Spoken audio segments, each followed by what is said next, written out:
tuloy-tuloy po tayong kikilos.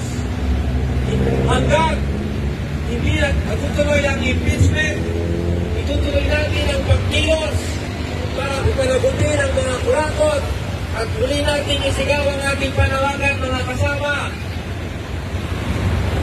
Marcos siniling! Duterte panagutin! Convict! Convict!